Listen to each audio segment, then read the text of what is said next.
Hello friends, study with TG point में आपका स्वागत है। आज हम फिर से आपके सामने जीके जीएस का सामाजिक अध्ययन का एक नया प्रैक्टिस सेट लेकर आए हैं, जो कि विभिन्न टेट परीक्षाओं में पूछे गए प्रीवियस ईयर क्वेश्चंस का है।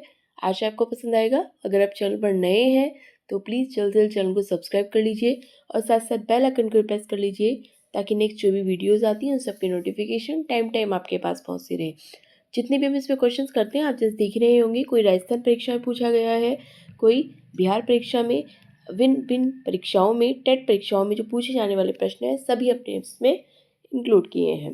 आइए शुरुआत करते हैं आज के इस सेट की।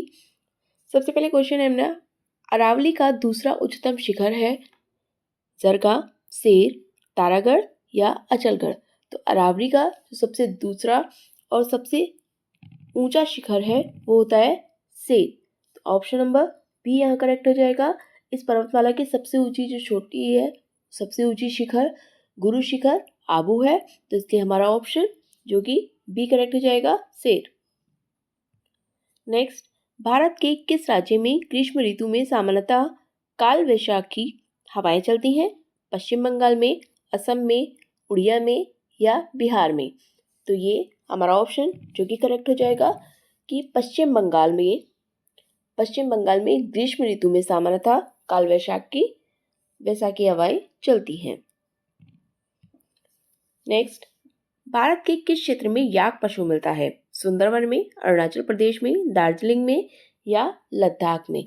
तो ये जो याक पशु मिलता है ये मिलता है जम्मू कश्मीर के लद्दाख क्षेत्र में।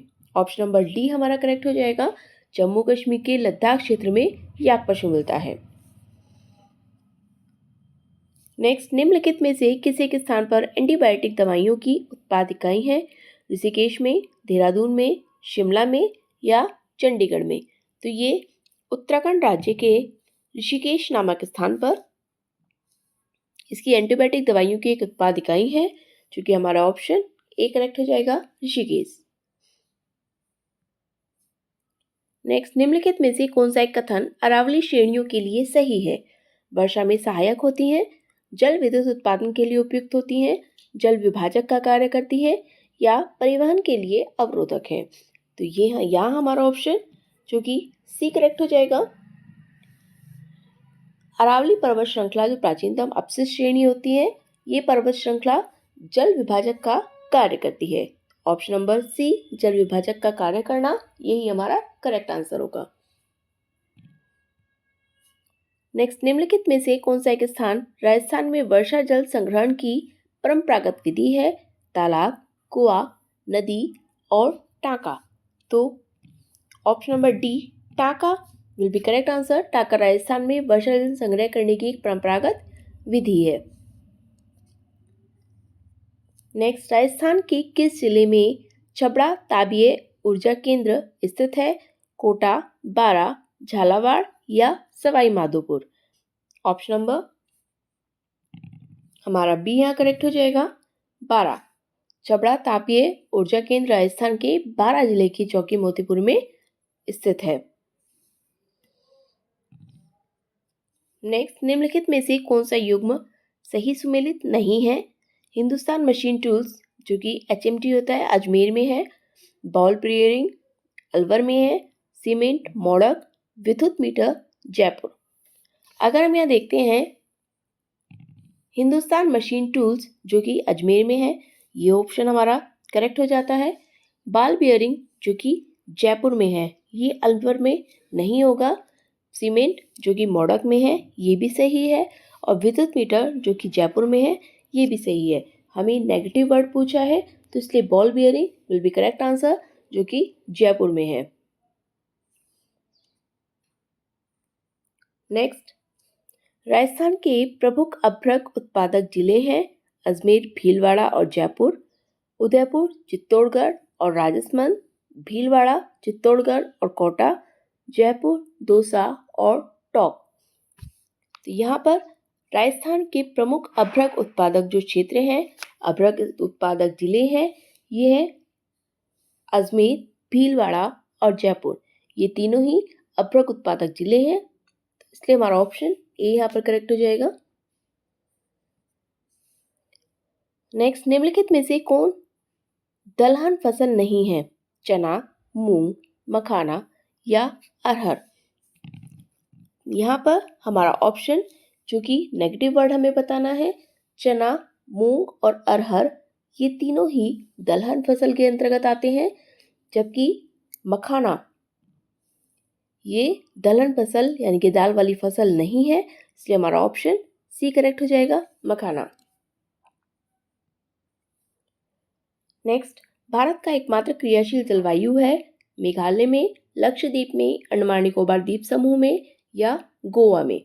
ये हमारा बिहार की टेट परीक्षा में 2011 में पूछा गया है।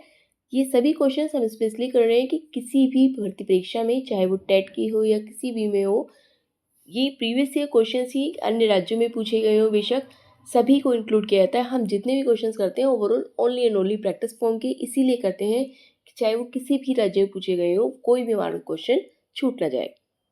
इसलिए भारत का एकमात्र क्रियाशील जलवायु जो कि हो जाएगी अंडमान और निकोबार द्वीप समूह में। Option number C will be correct answer. एकमात्र क्रियाशील जलवायु जो कि बैरन में है और बैरन अंडमान निकोबार द्वीप समूह में है। नेक्स्ट, सेलुलर जेल को किस नाम से जाना जाता है? अंग्रेजी जेल, काला पानी, बड़ी जेल या रुग्ण जेल। सेलुलर जेल को काला पानी के नाम से जाना जाता है। Option number B will be correct answer, Kala Pani. यह जेल कहाँ है? अंडमान निकोबार द्वीप समूह में स्थित है। अंग्रेजी शासन में यहाँ पर कैदियों को रखा जाता था, तो इसलिए हमारा ऑप्शन बी यहाँ पर करेक्ट हो जाएगा, काला पानी। भारत में प्रथम परमाणु परीक्षण किया गया था श्रीहरिकोटा में, पोखरण में, चांदीपुर में या ट्रॉम्बे में। प्रथम परमाणु परीक्षण जो कि किया गया था पोखरण में। Option number B will be correct answer, Pokhran में किया गया था, जो कि कब किया गया था? लगभग 18 मई 1974 में, 18 मई 1974 में। तो इसलिए हमारा ऑप्शन जो कि करेक्ट हो जाएगा, पोखरण। इसे एक हंसते हुए युद्ध के नाम से भी जाना जाता था। प्रथम परमाणु परीक्षण को हंसते हुए युद्ध का भी नाम दिया गया था। भारत का सबसे ऊंचाई पर स्थित नागरिक हवाई अड्डा क्या है? लेह, शिमला, श्रीनगर या गुवाहाटी। तो सबसे ऊंचाई पर स्थित जो नागरिक हवाई अड्डा है ये हो जाएगा लेह, जो कि सबसे ऊंचाई पर स्थित है और लेह लद्दाख में है। सबसे कम श्रमिकों की आवश्यकता वाला उद्योग? वस्त्र उद्योग, इस्पात उद्योग, कृषि या रेलवे। जिसमें सबसे कम श्रमिकों की आवश्यकता होती है, तो इसमें हमारा ऑप्शन हो जाएगा इस्पात उद्योग। इस्पात उद्योग में सबसे कम श्रमिकों की आवश्यकता होती है।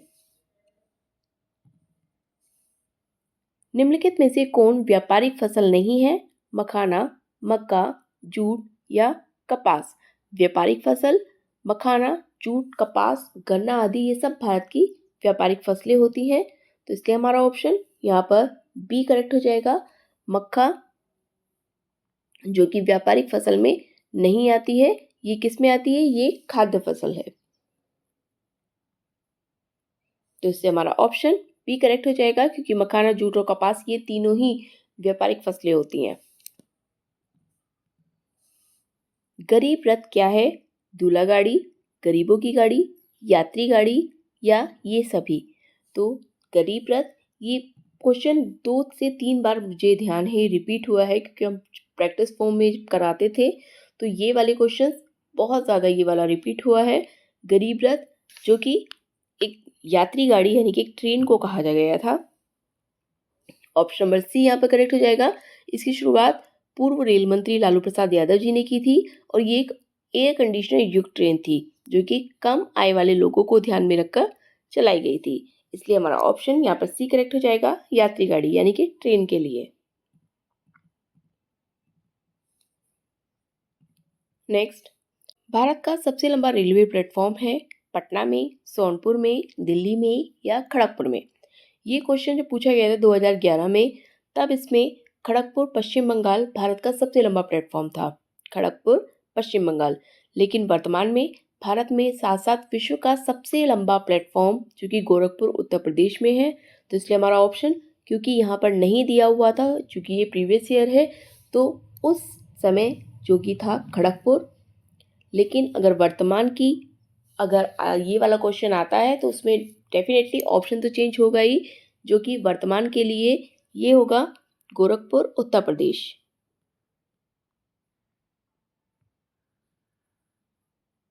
गोरखपुर जो कि यूपी में आएगा, तो इसलिए हमारा ऑप्शन, वैसे तो गोरखपुर यूपी करेक्ट हो जाएगा, लेकिन अगर प्रीवियस ईयर क्वेश्चन के अकॉर्डिंग बात करते हैं तो उस समय पे 2011 के समय पे जो कि था खड़गपुर, जो कि पश्चिम बंगाल के अंतर्गत आता था। नेक्स्ट, भारत का सबसे शुष्क क्षेत्र है पूर्व, पश्चिम, उत्तर और दक्षिण। सबसे शुष्क क्षेत्र जो कि पश्चिम में है। ऑप्शन नंबर बी यहाँ करेक्ट हो जाएगा। पश्चिम में इस क्षेत्र में संपूर्ण राजस्थान का मरुस्थलीय भूभाग आता है। तो इसलिए क्योंकि वहाँ पर सबसे शुष्कता पाई जाती है, तो इसलिए राजस्थान के पश्चिम क्षेत्र पे सबसे ज़्यादा शुष्क क्षेत्र ये माना जाता है। बिहार राज्य में केला उत्पादन का प्रसिद्ध क्षेत्र है भागलपुर, हाजीपुर, मुंगेर या पटना। तो ये हाजीपुर जो कि बिहार केले के लिए उत्पादन का प्रसिद्ध क्षेत्र है, इसलिए हमारा ऑप्शन यहाँ पर हाजीपुर करेक्ट हो जाएगा, जो कि बिहार के अंतर्गत है। Option number B will be correct answer. Bihar का शोक निम्नलिखित में से किसे कहा जाता है? अजय को, बागमती को, सोन को या कोसी को? तो कोसी नदी जिसे कि बिहार का शोक कहा जाता है। ऑप्शन नंबर डी यहाँ पे करेक्ट हो जाएगा। कोसी नदी को बिहार के शोक के रूप में जाना जाता है, क्योंकि ये नदी दिशा परिवर्तन के लिए प्रसिद्ध है। वर्षा के समय जब दिशा परिवर्तन के कारण बहुत बड़ी मात्रा में जब कृषि योग्य भूमि जलमग्न हो जाती है या फिर जनधन की हानि होती है, उस समय के लिए कोसी नदी का उद्गम स्थल जो कि सप्तकोशी की पूर्वी नेपाल होता है। तो इसलिए हमारा ऑप्शन जो कि कोसी नदी आएगा, क्योंकि कोसी नदी को बिहार का शोक कहा जाता है। और ये किस वजह से कहा जाता है? दिशा परिवर्तन के लिए, नई दिशा के परिवर्तन के लिए कोसी नदी को माना जाता है। इसलिए हमारा ऑप्शन यहाँ पर डी करेक्ट हो जाएगा। मानचित्र और स्केच के में मुख्य अंतर होता है कीमत का, समझ का, पैमाने का या सभी का। तो मानचित्र या स्केच में क्या अंतर होता है? ये होता है पैमाने का। Option number C will be correct answer. मानचित्र और स्केच में मुख्य जो अंतर होता है वो पैमाने का होता है, क्योंकि मानचित्र बनाने में पैमाने का प्रयोग तो ज़रूरी होता ही है, जबकि स्केच में पैमाने की अनिवार्यता या उसकी ज़रूरत नहीं होती है। नेक्स्ट, संपूर्ण बिहार राज्य स्थित है पठारी क्षेत्र में, मैदानी क्षेत्र में, पर्वतीय में या ताल क्षेत्र में। तो जितना भी बिहार राज्य है वो स्थित है लगभग पूरे भारत की भूमि के 43 भूभाग पर मैदानी क्षेत्र का विस्तार है। और इस मैदानी क्षेत्र के अंतर्गत बिहार आता है, उत्तर प्रदेश आता है, हरियाणा और पंजाब राज्य आता है। तो इसलिए हमारा ऑप्शन यहाँ पर करेक्ट हो जाएगा मैदानी क्षेत्र, क्योंकि 43% मैदानी क्षेत्र आता है और इसी मैदानी क्षेत्र के अंतर्गत बिहार, उत्तर प्रदेश, हरियाणा और पंजाब है। नेक्स्ट, क्षेत्रफल की दृष्टि से भारत का विश्व में कौन सा स्थान है? तीसरा, छठा, सातवां या नौवां? तो क्षेत्रफल की दृष्टि से भारत का विश्व में 7वां स्थान है। ऑप्शन नंबर सी यहाँ करेक्ट हो जाएगा, 7वां, जिसमें विश्व में सबसे ज़्यादा क्षेत्रफल वाला देश तो रूस है, और उसके बाद जो आते हैं कनाडा, अमेरिका और चीन आते हैं। तो इसलिए हमारा ऑप्शन यहाँ पर करेक्ट हो जाएगा 7वां। भारत में वन्यजीव संरक्षण अधिनियम कब चलाया गया था? 1972 में, 1975 में, 1985 में या 1992 में? तो जंतुओं की जो जातियां विलुप्त होती हैं, विलुप्त जातियों को संरक्षित करने के लिए भारत सरकार के द्वारा 1972 यानी कि 1972 ईस्वी में वन्यजीव संरक्षण अधिनियम लागू किया गया था। नेक्स्ट, नेपाल की सीमा निम्न में से भारत के किस राज्य से मिलती है? अरुणाचल प्रदेश से, मणिपुर से, सिक्किम से या पंजाब से? तो नेपाल की सीमा जो कि मिलती है सिक्किम राज्य से। नेपाल की भारत का पड़ोसी देश है, तो भारत के बिहार, उत्तराखंड, उत्तर प्रदेश, सिक्किम और पश्चिम बंगाल, इन राज्यों की सीमा जो होती है नेपाल की अंतर्राष्ट्रीय सीमा का निर्धारण करती है, निर्माण करती है। ये अभी हम करके गए हैं वन्यजीव संरक्षण अधिनियम, जो कि 1972 में हुआ था। ऑप्शन नंबर ए यहाँ करेक्ट हो जाएगा, 1972। नेक्स्ट, उत्तरी भारत में शीतकालीन वर्षा का कारण है दक्षिणी पश्चिम मानसून, पश्चिमी चक्रवातीय विक्षोभ, शीतलहर या उपरोक्त में से सभी। तो यहाँ पर हमारा ऑप्शन जो कि करेक्ट हो जाएगा पश्चिमी चक्रवातीय विक्षोभ। पश्चिमी चक्रवातीय विक्षोभ के कारण ही उत्तरी भारत में शीतकाल में वर्षा होती है। सिंदरी किसके उत्पादन के लिए प्रसिद्ध है? पेट्रो रसायन के लिए, सूती वस्त्र के लिए, रासायनिक उर्वरक के लिए या सीमेंट के लिए। तो सिंदरी जो कि रासायनिक उर्वरक के उत्पादन के लिए प्रसिद्ध है। ऑप्शन नंबर सी यहाँ हमारा करेक्ट हो जाएगा, रासायनिक उर्वरक। ये एशिया का सबसे बड़ा रासायनिक उर्वरक उत्पादन संयंत्र है और सिंदरी कहाँ है? ये झारखंड के राज्य में स्थित है, इसलिए हमारा ऑप्शन सी करेक्ट हो जाएगा, रासायनिक उर्वरक। भाखड़ा नागल परियोजना किस नदी पर स्थित है? सतलज पर, गंगा पर, रावी पर या व्यास पर। तो भाखड़ा नागल परियोजना जो कि भारत की सबसे बड़ी बहुउद्देशीय नदी घाटी परियोजना के अंतर्गत आती है, ये परियोजना सतलज नदी पर निर्मित की गई है। Option number A will be correct answer, Sutlej नदी।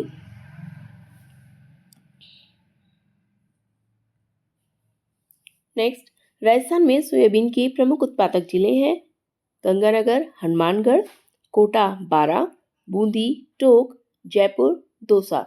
यहाँ पर राजस्थान के सोयाबीन उत्पादन के लिए कोटा जो कि प्रथम स्थान पर आता है और बारा जो कि द्वितीय स्थान पर आता है।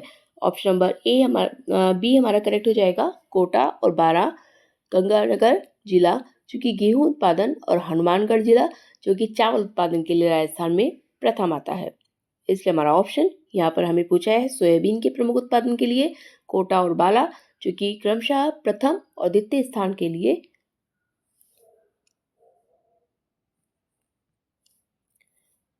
नेक्स्ट, राजस्थान के किस जिले में टंगस्टन का उत्पादन होता है? ये क्वेश्चन मोस्टली रिपीटेड है। भीलवाड़ा, उदयपुर, नागौर और जयपुर जो कि यूपी की परीक्षाओं में भी कई बार पूछा गया है। तो किस जिले में टंगस्टन का उत्पादन होता है? ये होता है option number C, Nagaur. Rajasthan जिले के नागौर जिले में टंगस्टन का उत्पादन किया जाता है। भीलवाड़ा और उदयपुर में जो कि चांदी के लिए फेमस होता है, चांदी के लिए होता है। और जयपुर में जो कि लौह अयस्क।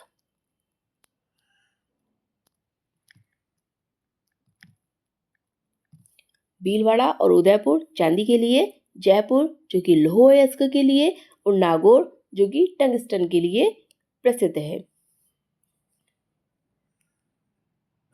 ये थे हमारे आज तक के क्वेश्चंस। आशा आपको पसंद आए होंगे। अगर आप चैनल पर नए हैं तो प्लीज़ जल्द से जल्द चैनल को सब्सक्राइब करके जाइएगा, ताकि हम जितने भी प्रीवियस ईयर सेट्स लेके आते हैं उन सब की नोटिफिकेशन आपके पास पहुंचती रहे और आपकी प्रैक्टिस कंटिन्यू होती रहे। मिलते हैं अब नेक्स्ट वीडियो में, तब तक के लिए थैंक यू।